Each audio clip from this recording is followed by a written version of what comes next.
Knicks Pistons. Knicks Pistons. Yes, We got the sir. seed in the New York Knicks, and then we got the 6 seed Pistons. For the series, the Pistons actually dominated the New York Knicks 3 games to 1. But you are the Pistons guy. I don't know if we're gonna get some bias or just straight up logic with you, or a combination of both. Let me know your thoughts on this potential match, and not on this potential matchup, on this matchup in particular. Man, ain't nobody worried about the New York shits. Okay. All right. No. But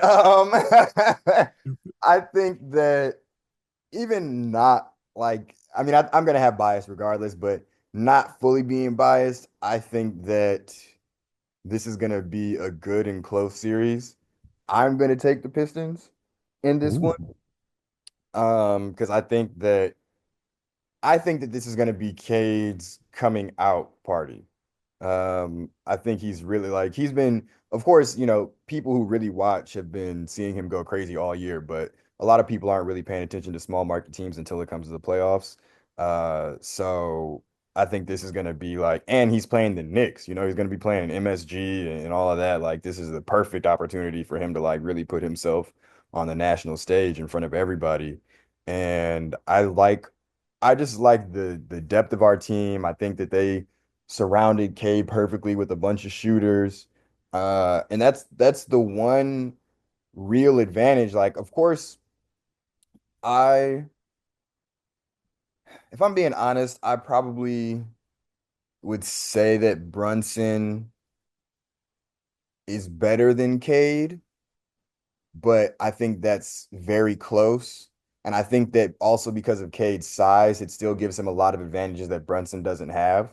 But if I were to take like the top two players, I think that the Knicks top two are definitely better than like our top two because I don't even who our second best player is just whatever.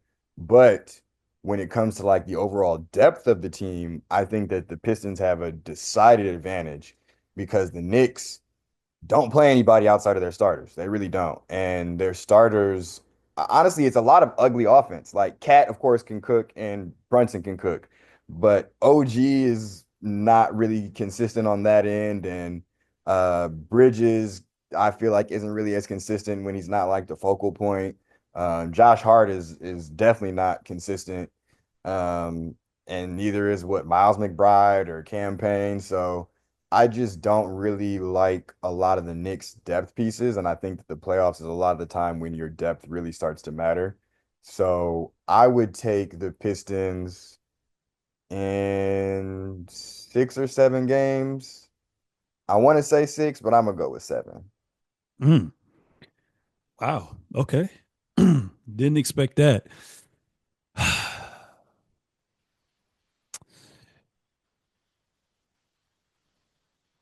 I think, well, first of all, like, I think this is a win now setting for the New York Knicks. Obviously, they had the blockbuster trade, and you brought in another All Star and Karl Anthony Towns, who's most likely, along with Cade Cunningham and along with Jalen Brunson, is going to be a part of first, second, or third All NBA team as well too. So I think I know you guys kind of beat them, what, like I said, 3 games to 1 in their regular season, but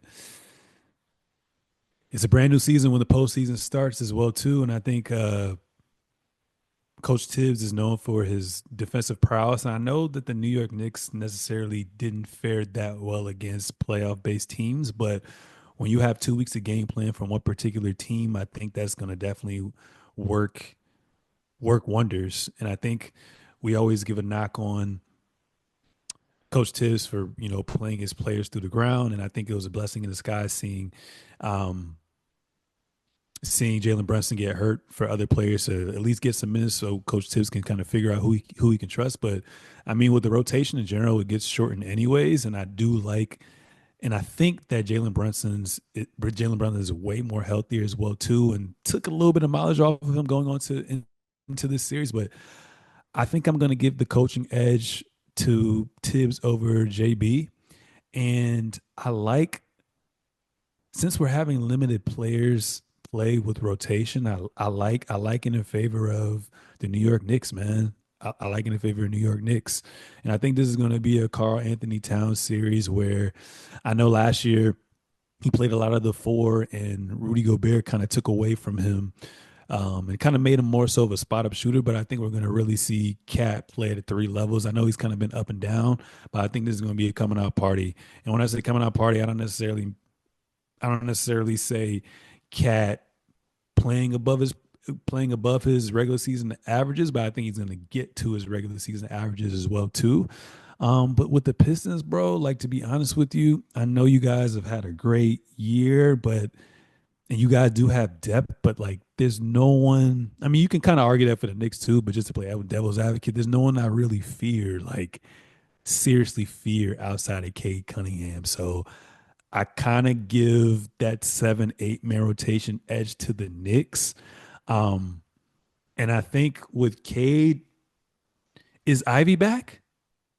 Not yet. They said he I, still might, but Okay, so with Cade, I think Cade's gonna get his numbers, but I think they're gonna make it really hard for him. And you probably have a better insight with me of how Cade was being guarded because it looks like he was then averaging 30 against them in those four games. But I think Tibbs is gonna like send him a lot of different looks, whether that is sending late traps, doubling him, switching on everything, picking him up full court. So I feel like this is Cade's first test in the playoffs, and I think from game one over to game 6 or 7 is really going to wear on him. So there's either going to be a philosophy or we're gonna wear him down in the fourth quarter. That's your clutch player. Let's see if he still has those legs to not only defend but also to put that ball in the basket. I think that's going to be tough because if you're taking the ball out of his hands, man, I know Malik Beasley's had a good season, but he's a specialist. Tobias Harris, he can be a scorer from three levels, but there's nothing that I've seen from the past playoff performances that will make me believe that he's going to be that guy that's going to be consistent. I know Tim Hardaway Jr. has that experience as well too, but like I said, another specialist. So I don't know, and you can kind of help me with this. I don't know outside of Cade who's going to be that guy to basically help steer the ship to get to the promised land with him as well too. So just off of that alone, I gotta go with the Knicks in 6 in Detroit and I the night. mean, if we being real though, like Uh huh. we have seen, and for me, I'm not talking. I'm just talking about winning this first round. I don't think they could win the championship, but Yeah. I think we have definitely seen a player in Cade's mold, basically a point forward, be surrounded with a bunch of shooters and players that complement him, and they go far. And I Hmm. just think that's the archetype for this team. I agree with that, but I don't know. I just something just throws me off about Malik Beasley with Tobias Harris with what's the other guy's name that I just mentioned? Tim Hardaway Jr. We got Dennis Schroeder too. You do have Dennis That was a nice Shooter. pickup. I like that. That was a great pickup. He is another ball handler that can get his own bucket, and he's done that pretty consistently, not only in the NBA but also with international play as well too. So that's going to be interesting. But I think because I mean I could be wrong, but it is going to be Cade's first go around. And I know you guys do have some vets as well too, but as a team, you guys haven't been there together. So it's gonna be pretty interesting to see how well you guys face adversity as well too, especially going into New York. I know superstars be going off in New York. Tyrese Halliburton's played well in the past. Trey Young's played well in the past, and the other players, Jimmy Butler's name a few, but it's going to be interesting to see how you guys come together and face adversity as well too. And I'm and K's also one of those guys who isn't he one of the top guys who leads the league in drawing fouls. I wonder how that's going to play to his advantage if he can't get those foul calls as well too, because he's going to have that quote unquote rookie playoff hazing going into the playoffs as well too. So it's going to be interesting, man. But you got OG, you got Hart, you got Mikal Bridges, you got a couple bodies to pull to put on him as well too. So I really just think he's going to get worn down, and I just feel like he won't be as efficient in the fourth quarter as well too. But I could be wrong. I hope I'm wrong. But at the end of the day, I do see a good series. But I gotta go 4-2 in favor of the New York Knicks, man. I think Jalen Brunson's on a mission. OG's been playing great, especially since Jalen Brunson's been out. So we're gonna see Brunson play a little bit more off ball and allow other guys to cook. And like I said, I think it's going to be a cat series. So Jalen Duran's been playing pretty well, but I think with Cat's floor spacing as well too.